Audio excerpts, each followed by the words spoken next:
이혼을 막기 위해 가장 먼저 무엇을 할 수 있을까?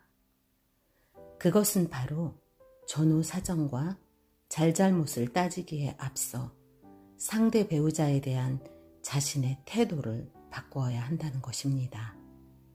만약 당신이 피해 배우자라고 생각하고 있다면 이런 상황을 만든 장본인이 누구인지에 대한 시시비비를 가리고 그에 상응한 분풀이를 하고 싶은 강렬한 욕구가 있을 것입니다.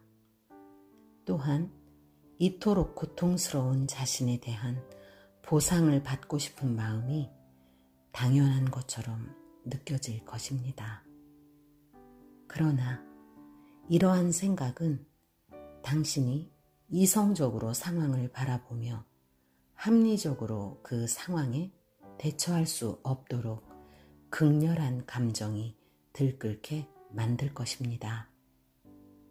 자신이 피해자라는 생각은 억울함에 기인한 분노를 유발시킵니다. 분노는 엄청난 에너지로 당신을 사로잡게 될 것입니다. 그런 부정에너지에 사로잡히면 오직 안갚음을 하고 싶다는 원초적 욕망이 발현되며 상상조차 할 수 없었던 파괴적인 행동들을 하는 자신을 보게 됩니다. 당신 자신이 미처 알지 못했던 미숙하기 짝이 없는 파괴적인 자신의 행동 때문에 당신은 더욱 절망하게 될 것입니다. 그 때문에 당신은 이런 상황을 만든 상대 배우자에게 더욱 더 분노하게 되는 악순환의 고리 속에 갇히게 될 것입니다.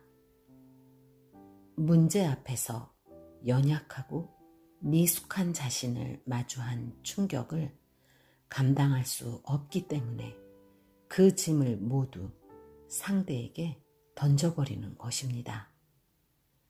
그러면서 분노하는 자신에게 애써 정당성을 부여합니다. 이런 일을 겪었으니 이 정도 화를 내고 파괴적인 행동을 하는 것은 당연해. 누구라도 내가 겪는 이런 일을 겪었다면 이렇게 할 수밖에 없었을 거야 라고. 그러나 당신이 당연하다고 생각하는 당신의 감정과 행동 때문에 당신이 더욱 불행해지고 있다는 것을 당신은 모르고 있습니다.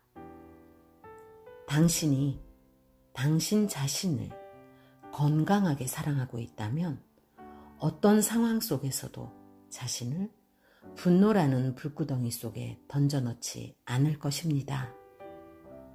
어떤 사건이 당신을 넘어뜨려서 당신이 아프고 슬프게 할 수는 있어도 당신의 영혼을 태워 없애버릴 분노 속으로 던져 넣을 수는 없습니다.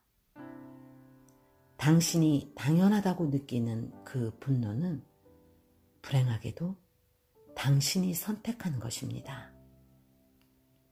상황을 해결할 합리적인 생각을 하기보다는 손쉬운 원망을 선택했기 때문에 당신의 마음속으로 부정감정이 해일이 되어 밀려들게 된 것입니다. 이 소모적 감정들은 당신의 이성을 잠식하게 됩니다. 예상하지 못했던 고통스러운 일이 벌어졌을 때 애써 감정을 제어해야 하는 이유입니다. 감당 못할 상황 속에서 감정이 날뛰게 내버려 둔다면 누구라도 옳은 선택을 하기 힘들 것이기 때문입니다. 그렇다면 어떻게 해야 할까요? 처음에 말씀드린 대로 당신의 태도를 바꾸는 것입니다. 어떤 일이 있어도 상대 배우자에게 무례하지 말아야 합니다. 상대를 유책자의 자리에 앉히고 심판하지 말아야 합니다. 친절하기까지는 어렵더라도 상대에게 끊임없이 부정 메시지를 보내서 도망가 버리게 하지는 말아야 합니다.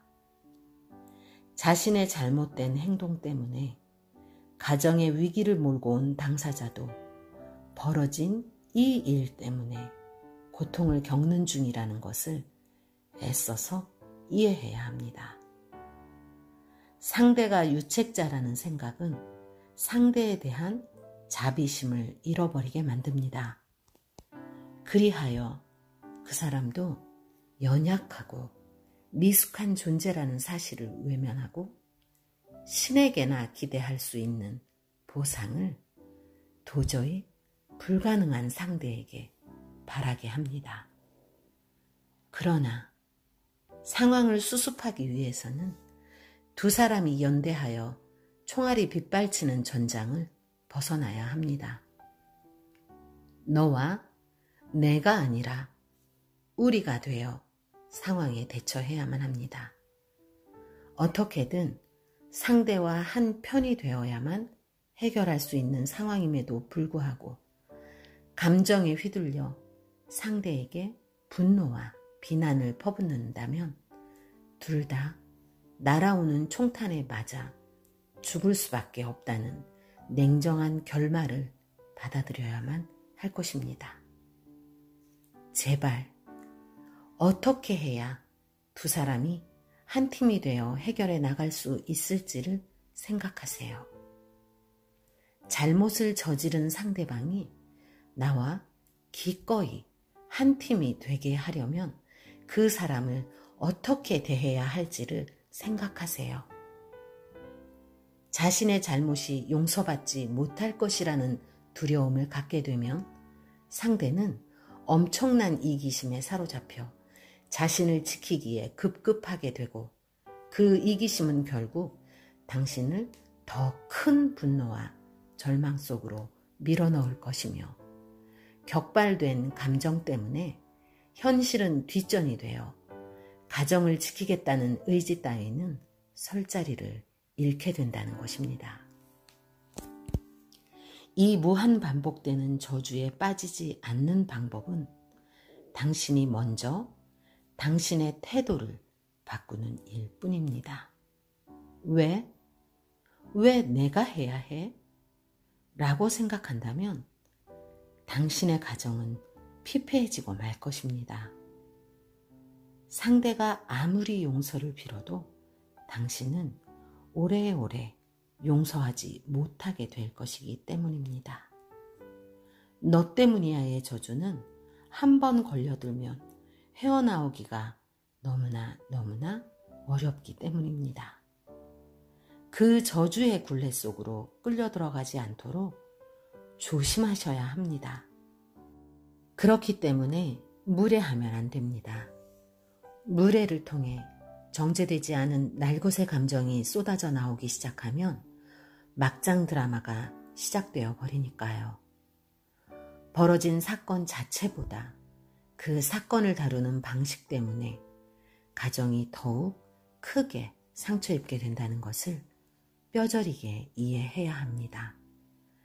당신의 상한 마음을 우선하지 않고 당신 가정의 운명을 우선한다면 자신의 죄를 변명하기 급급한 상대를 구석으로 몰아넣어 질식하게 하지는 말아야 합니다.